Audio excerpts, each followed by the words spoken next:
Your boy Urban Meyer says that the Texas Longhorns, let me just get straight to the quote here, Matt. I should have had it on the screen. Man for man, roster against roster, it's hard to say Texas doesn't have the best roster in college football. Former Jacksonville Jaguar coach Urban Meyer and bar owner. What's he talking about? What am I missing here? I think because they've got two five-star quarterbacks on the roster, both unproven. Quinn Ewers is not proven. They just lost their star running back. I know they've got some talented receivers, but you still win games in the trenches, in my opinion. And I don't know how talented they are on the offensive and defensive line. It seems like they can get beat up there when they lose to random Kansas State and Iowa State and Baylor and or TCU. There's always a couple of those teams that beat Texas every year, actually more than two, it seems like. So Yeah, if we're talking top to bottom, he's wrong. There's no way right. top to bottom that Texas has the most talented roster in the country. They always fail every year because I think those fans have high expectations, knowing they shouldn't, but they think Texas football is the greatest thing on earth. They should be at least competing for titles every year. They do recruit well, not as well as Georgia, Alabama, and Ohio State, but there are five stars on the roster. But to say that it means he doesn't know as much about Georgia football as he needs to. He doesn't know as much about the talent Alabama has and Ohio State has. Or And Texas has.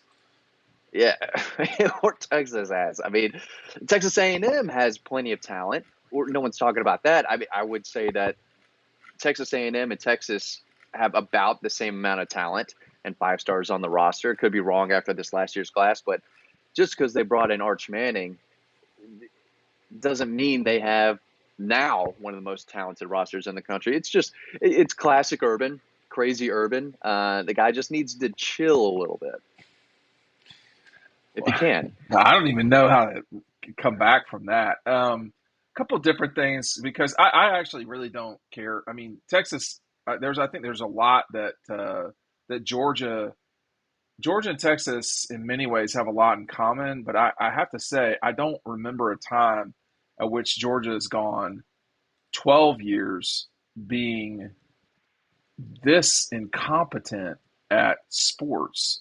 But when you look at first of all, I don't really see how you can make the argument that Texas uh, is again. Here's this quote: "Man for man, roster against roster, it's hard to say Texas doesn't have the best roster in college football." What's he talking about? Like, what are you He's talking talking about? without thinking.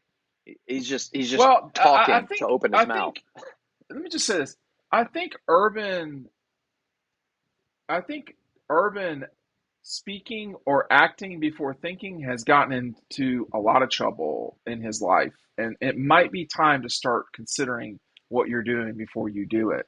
Um, Texas in 2021 beat Louisiana. Come on, that's a joke that they were ranked. Then they beat Rice, Texas Tech, and TCU before completing their season with a win over Kansas State.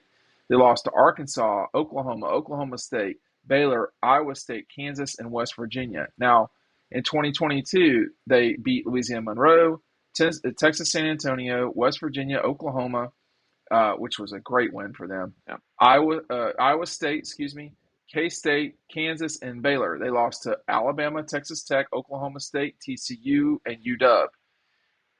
They did add A.D. Mitchell, who is going to be a very good receiver for them. Quint Ewers has been adequate at best at quarterback. I am confused as to why we do this. It used to be that this happened with with Michigan often. Let me just regurgitate too, Matt. Texas had Quinn Ewers went um, 58% completion rate, which is, not the end of the world. It's not great. He had 2,177 yards, 15 touchdowns, and 6 interceptions. Just not the production you need from a spot that's so important. But going back to my general point about Texas, which is that, and this doesn't have anything to do necessarily with 2023, but I feel like we do this all the time. And this has been what we've seen from Texas in the last 12 seasons of football. 5-7, 8-5, 9-4, 8-5, 6-7, 5-7, 5-7, 7-6, 10-4, 8-5, 7-3, 5-7, 8-5. They are completely irrelevant until proven otherwise. The best win they've had in the last 10 years is their win over Georgia. Um, and it amounted to absolute dog poop. They have finished one season ranked in the top 10. They have finished, it looks like, four times they have finished ranked in the last 10 seasons, or excuse me, 12 seasons. It's just, they're just not good enough. And as an athletic department, they have failed consistently, but never more so than in football. So I don't know what Urban is talking about. I will say this about Urban Meyer. He seems to get his favorites. He does not let fact get into the way of things. What he did at the Jags was insane to me. It's hard for me to take anyone seriously ever that picked Notre Dame to beat Alabama in that national championship game, and I will not let that go. That was absolutely insane. No one, no one everyone knew that Notre Dame had no chance of winning that game. That game was over in the second quarter. But I don't know what he's talking about. Texas is just not there, and they should be better. This hurts his credibility in my eyes. I know he's There on is no TV credit. Guy now. does He's not have an credibility. analyst, This is but idiotic. he's getting paid to talk about this stuff, and he Well, you throws have out to look who's these paying him. takes. And I'm just thinking, man, you really don't know what you're talking about. And I hope the Texas fans find this video and because they're gonna get all triggered by what we're saying, I mean, which but it's we're not being their fault. facts. It's facts. It's not the We're, UT fans' fault. um, I don't know if they feel the same as Urban. I think they're optimistic about that and they love that quote. But we live in reality, and reality is it's just not true. But And if Georgia didn't have, I think, half of their starters playing in that Sugar Bowl, Georgia wins that game if they played 10 more minutes. And I hate to be that guy, but if they played even a half a quarter more, Georgia comes back and they win that game. But Texas was and far more interested in being there, and they should be given credit for that. 100%, 100%. They won But that game. the "we're back" comment by Sam Ellinger, it Love it. just big Love it. time karma.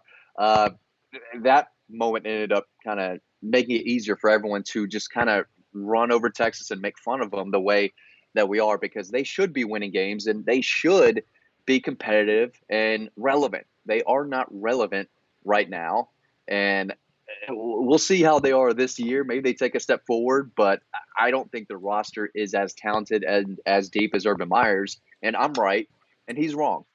So He goes on to say now they've got to play. It's been a while since Texas has been good or elite, but their quarterback, I've watched them live against Alabama before he got hurt.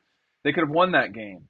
I mean, listen, Urban, they're not the only people beating Alabama. I mean, it happens. LSU beat them. Tennessee beat them. The last time Georgia and Bama played, they beat them. It's very difficult to beat Alabama, no question. But that you can beat Alabama and you do beat Alabama, bitch, those are not the same thing at all. Anyway, he says they could have won that game. We all know Quinn Ewers from when he was at Ohio State. I think Georgia, Ohio State, and Texas are in pretty good shape. What is he talking about, man? But he should never. Though two of those are not like the other it's crazy at that all. Texas is getting credit for almost beating Alabama. Did Georgia ever get credit Still, for almost beating Alabama from the national media? No, it was Georgia I don't can't get know. over Alabama, blah, blah, Yeah, blah.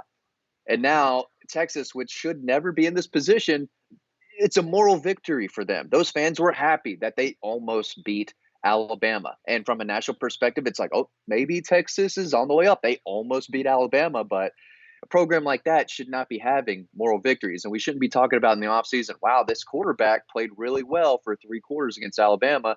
He could lead them somewhere special this season. That's that's a conversation for losing programs, not a program like Texas that should be much better than what they are. but in addition, though, man, when you start thinking about what UT is dealing with over there, if you have one of the most again, this is what Urban said. He said, man for man, roster against roster. It's hard to say Texas doesn't have the best roster in college football. There's so many negatives in that sentence. Like it's stringing the He could negatives not together. work for Dog Post. talking and writing like that. There's I no way. just We have standards. well, Mm, he's well Some. in theory. Um,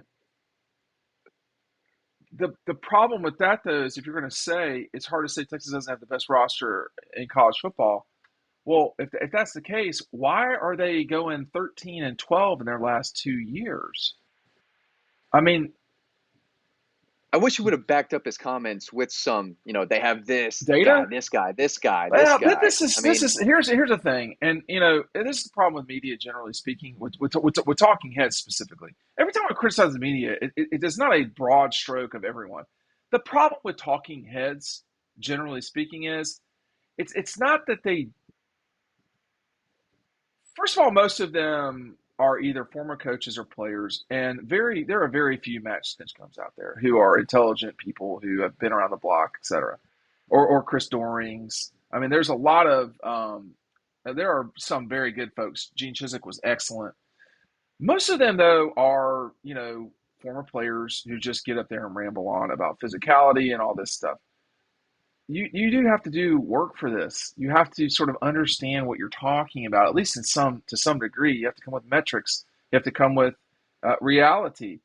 I don't know enough about Texas's the minute details of Texas's roster, but I can assure you, I know Alabama's, I know Georgia's, and I know that Texas, unless more people transferred in than AD Mitchell, like 20 more people, they're not where they need to be. They're just not. I watch Texas, unfortunately, just like I watch the schools out west. I feel like it is our job to know what's going on in college football. yeah, The problem for Urban is he's getting paid a huge amount of money because of his name. He probably does not work at this very hard in terms of or either he does work hard studying.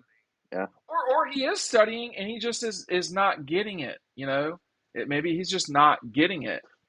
Real quick, you watch as much college football as anyone out there. So, I mean, do Reggie Bush and Brady Quinn and Matt Leinart, the guys who cover out there, I mean, do they know what they're talking about, or do they fall into that category as well as former players who are still biased with their schools and Well, just of course kind they of love SC. talk out of nowhere? Yeah. Yeah. So the thing about what Fox has always wanted to do in its presentation of sports, particularly football, is, and they're correct about this, it's entertainment. And people get mad about ESPN about that, but it's entertainment at Fox. Nobody seems to care. They do a great job, generally speaking, entertaining the fans. Um, Urban is seen as their lead expert because he won a couple national championships, or three national championships to be precise. So I feel like, as it relates to him specifically, he should stick with X's and O's. I think. Um, I think he's out. He doesn't know what he's talking about in this particular instance. He certainly understands X's and O's, but I don't know how much you can entertain with that, and that's challenging part. Media, our responsibility is to inform. It is also to entertain. That is true as well. But the talking heads, you need to come with a little more than just entertainment. That statement is just so out there. I just don't know if it's based in any sort of reality. It seems like you just said it, Matt. I don't know. Final comment? Oh, I thought you were going to say something. Go Oh, ahead. sorry. Sorry. I thought Entertain, you. entertain I me, thought that was entertain it. me, I thought that was it. entertain me. Uh, no, as far as X's and O's go, I'm not sure he's going to get another opportunity anytime soon unless he goes the Lane Kiffin route and goes to like a Florida Atlantic Oh or no, he won't somewhere coach like again. that. But Well, I I say he think won't coach again. I mean, Hugh Freeze is coaching in the SEC, so we yes, I mean should. Urban loves his family too much. That's why he left Gainesville, right? To spend more time, with the family, and then he decided, I'm done spending time with y'all. I'm going to Is go is coach at is Ohio picking is State. And picking on Urban Meyer low hanging fruit to the degree that we should not do it? A serious I, question. he asks for it by making comments like these. So he makes it. He does make it easy, and he makes it low hanging fruit. And he does so much dumb stuff. I mean, what he did Yeah. with the Jaguars, you should make fun of him for that. And I don't look at him at the same way I did when he was this great coach at Florida. That was, I mean, turned them into a powerhouse. And I respect what he did at Ohio State and brought them their first national title since when 02, when Oh Miami should have won yes. it. Right, right, right, right. But I do think his resume, his career's fallen off the edge. A lot of that has to do with what he did in Jacksonville, Yeah. and saying ridiculous stuff like this doesn't. It just makes him, again, like you said, less credible, and it's hard to take anything he says seriously now when we should be able to, because he is one of the great coaches that we've seen in college football in No recent memory. question. No question. There is a market for saying ridiculous things. I'll say that.